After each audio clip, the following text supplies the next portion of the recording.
విపరీతంగా ఇష్టం వచ్చినట్లు ఇసుక తోడేస్తూ ఉన్నారు. నేను అడుగుతా ఉన్నా, గోదావరి నదిలో దగ్గరగా 20 మీటర్లు 30 మీటర్లు ఒక్కొక్క చోట అగాధాల కిందని ఏర్పడి మొత్తం అంతా కూడా శాండ్ తోడేసే కార్యక్రమం. పడవలు కూడా నావలు కూడా ప్రయాణం చేసే టైంలో ఒకవేళ నిజంగా అక్కడ డ్రెడ్జింగ్ జరిగిన చోట కనుక జరిగితే అక్కడ సుడిలు తిరుగుతున్నాయి. అంటే పడవలు తిరగబడిపోయే పరిస్థితులు కూడా కనబడుతూ ఉన్నాయి. నేను అడుగుతా ఉన్నా, అసలు ఇంత దారుణంగా పర్మిషన్స్ కూడా ఇంకా కలెక్టర్ పర్మిషన్ తీయలేదట కోట్లింగాల్లో ఆ యొక్క ర్యాంపులకి. ఎమ్మెల్యే దగ్గరుండి వాళ్ళ మనుషుల చేత ఇష్టం వచ్చినట్టు డ్రెడ్జింగ్ చేయించే కార్యక్రమం చేస్తూ ఉన్నాడు. దీనిపైన ఎందుకు అధికారులు స్పందించట్లా? ఏదో నామకే వాస్తే 1-2 లారీలను సీజ్ చేస్తే సరిపోతుందా అని అడుగుతా ఉన్నా. అదే కాకుండా రాజమండ్రిలో కూడా చూస్తే భూ మాఫియా కబ్జాలు జరుగుతూ ఉన్నాయి. నేను అడుగుతున్నా, ఇప్పుడే నాకు ఫోన్ కూడా వచ్చింది. లాలా చెరువు దగ్గర హోండా షోరూమ్కి ఎదురుగుండా లోపల సైట్ సుమారుగా 2000 ఎన్ని గజాలండి? అది 13 పేపర్స్ ఇలాగి ఆ 1300 గజాల స్థలము. ఆ స్థలాన్ని ఇప్పుడు వచ్చి అక్కడ ఫెన్సింగ్ పోల్స్ వేసి ఆ స్థలం కబ్జా చేసే కార్యక్రమం చేస్తూ ఉన్నారు. అది ప్రభుత్వానికి సంబంధించిన స్థలం. 30-40 సంవత్సరాలుగా అక్కడ ఆ వార్డులో ఏ కార్యక్రమాలు జరగాలన్నా కూడా అక్కడే చేసుకుంటారు. వీళ్ళు ఎక్కడి నుంచి పుట్టుకుని వచ్చారని అడుగుతున్నా. ఇది కాకుండా మోడల్ కాలనీలో అక్కడ మున్సిపాలిటీకి సంబంధించి ఒక 550 గజాల స్థలం ఉంది. దాన్ని కూడా ఒక డాక్యుమెంట్స్ క్రియేట్ చేసి దాన్ని కూడా కబ్జా చేసే కార్యక్రమం చేస్తూ ఉంది. అంటే ఇవన్నీ ఎవరు అండదండలు లేకుండా ఎందుకు జరుగుతాయి? ఇంత ప్యాట్రేకి పోతూ ఈనాడు పేపర్లోనే వచ్చినాయి ఇవన్నీ కూడా. ఆ 1300 గజాలు కానీ లేకపోతే 550 గజాలు కానీ ఈ రకంగా ఒక పక్కన శాండ్, ఇంకొక పక్కన వైన్, ఇంకొక పక్కనేమో భూమాఫియా. ఇది కాకుండా దీంతో పాటు పేకాట్ రాయిళ్ళు. ఎక్కడ మొత్తం క్వారీ సెంటర్లో నేను చెప్తా ఉన్నా పేరుతో సహా. నేను మొన్న లాస్ట్ టైం చెప్పాను, ఈ కొయ్యల్ రమణ అనే ఒక ఎక్స్ కార్పొరేటరు అతని ఆధ్వర్యంలో పేకాట నడుస్తూ ఉంది అని నేను అభియోగం చేస్తూ ఉన్నా. పోలీస్ డిపార్ట్మెంట్కి కూడా డిమాండ్ చేస్తూ ఉన్నాం, మీరు ఇమ్మీడియట్గా ఎక్కడైతే ఈ పేకాట జరుగుతూ ఉన్నాయో బ్రాకెట్లు కానీ పేకాట కానీ ఇవన్నీ కూడా ఇమ్మీడియట్గా ఆపే కార్యక్రమం చేయండి.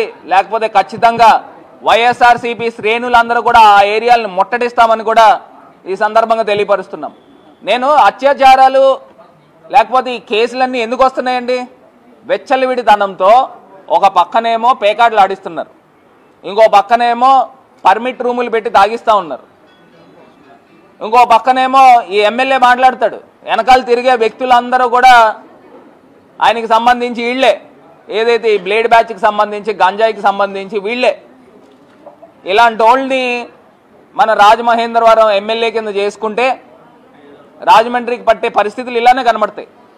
ఇన్ని కేసులు ఎందుకు జరుగుతూ ఉన్నాయి రాజమండ్రిలో? ఆ జంట హత్యలది ఇక్కడ ఉన్న వాళ్ళకి సగం మందికి తెలియదు. అసలు రాజమండ్రి వేదికగా ఓ 15 రోజుల క్రితం జరిగింది.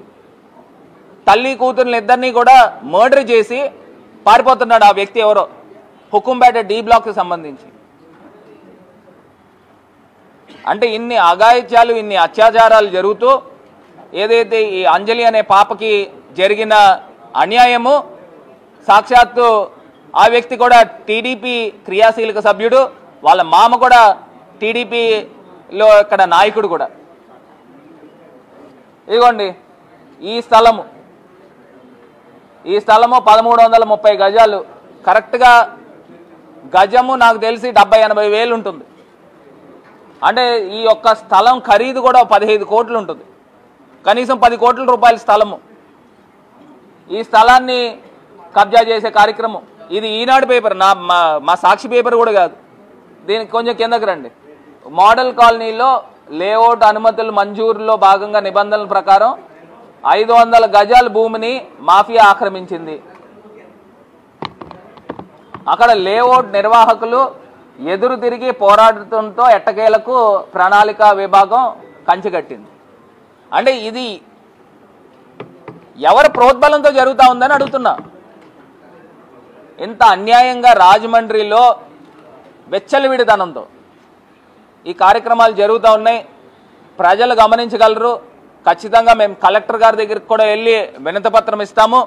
అదేవిధంగా ఎస్పీ గారి దగ్గరికి కూడా వెళ్ళి వినతిపత్రం ఇచ్చి రాజమండ్రిలో జరిగే ఈ అన్యాయాల్ని ఇమీడియట్గా అరికట్ట వేయాలి అని చెప్పి కూడా మా తాలూకా డిమాండ్ చేస్తూ ఉన్నాము. అసలు ఎంత పచ్చి అబద్ధాలండి. ఎమ్మెల్యే మాట్లాడుతూ ఉన్నాడు, స్వామి మాల వేసుకుని మాట్లాడుతూ ఉన్నాడు పచ్చి అబద్ధాలు. ఇదిగో బాబు, ఇది కాకుండా ఎన్టీఆర్ పార్క్, ఏకేసీ పార్క్, ఇదిగోండి ఏకేసీ పార్క్కి సంబంధించి ఫస్ట్ అది పెట్టు, ఫోటో పెట్టమ్మా, ఫోటో పెట్టు, ఫోటో అమ్మా, ఫోటో లేదా?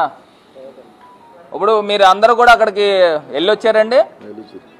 అక్కడ హ్యాపీ స్ట్రీట్ దగ్గర కందుకూరి, ఒకసారి ఇది కిందకి రా, ఆంధ్రకేసరి ప్రకాశం పార్క్ అండి. ఇది ఇంకొంచెం పైకి రా. ఇప్పుడు ప్రకాశం పంతులు గారి పేరు మీదన అక్కడ ఏకేసీ కాలేజ్ ఉంది. ఆ కాలేజీకి చేర్చి పార్క్ ఉంది. ఆ పార్క్ కూడా అస్తవ్యస్తంగా ఉంటే మా హయాంలో దాన్ని అద్భుతంగా తీర్చిదిద్దాం. దాన్ని వీళ్ళు మార్చారు. ఒకసారి దా కిందకి రా. 2015లో ప్రకాశం పంతులు గారి పేరు మీద ఉన్న ఈ పార్క్ని తెలుగుదేశం హయాంలో ఆ కౌన్సిల్లో పెట్టి రిజల్యూషన్ చేసి ఎన్టీఆర్ పార్క్ స్వర్గీయ నందమూరి తారక రామారావు గారి పేరు పెట్టాల్సిందిగా కోరుతూ తెలియజేయడం అయిందని కౌన్సిల్ ఆమోదించింది. అంటే నేను అడుగుతా ఉన్నా, అంటే మీరు ప్రకాశం పంతులు గారికి ఇచ్చిన గౌరవం ఇదేనా అని అడుగుతా ఉన్నా. ఇప్పుడు అక్కడ ప్రకాశం పంతులు గారి పేరు మీదన ఆయన ఎంతో మహోన్నతమైన వ్యక్తి, మరి ఆంధ్రప్రదేశ్కి ముఖ్యమంత్రిగా, తొలి ముఖ్యమంత్రిగా పనిచేసిన వ్యక్తి, మరి ఆయన పేరు మీద ఆ పార్క్ ఉంటే వీళ్ళు కౌన్సిల్ తీర్మానం చేసి ఎన్టీఆర్ పేరు ఎందుకు మార్చాలి? ఇంకో ఏమన్నా పార్క్ కట్టుకొని దానికి ఎన్టీఆర్ పేరు పెట్టుకోండి, ఎవరొద్దన్నారు? లేకపోతే అక్కడ విగ్రహం పెట్టుకోండి, ఎవరొద్దన్నారు? ఇంత గొప్ప వ్యక్తుల్ని, మహనీయుల్ని అవమానించి ఎన్టీఆర్ గారి పార్క్ పేరు మార్చాల్సిన అవసరం ఏంటండి? నేను కూడా అప్పుడు లెటర్ పెట్టాను, దాన్ని ఇమీడియట్గా మళ్ళీ ఆంధ్రకేసరి ప్రకాశం పంతులు గారి పేరు పైన మళ్ళీ పార్కును మార్చండి అని చెప్పి కూడా నేను ఆ రోజు డిస్ట్రిక్ట్ కలెక్టర్ గారికి కూడా నేను ఆ రోజు లెటర్ పెట్టి అది ఇమీడియట్గా మార్పించండి అని కూడా నేను తెలియపరచడం కూడా జరిగింది.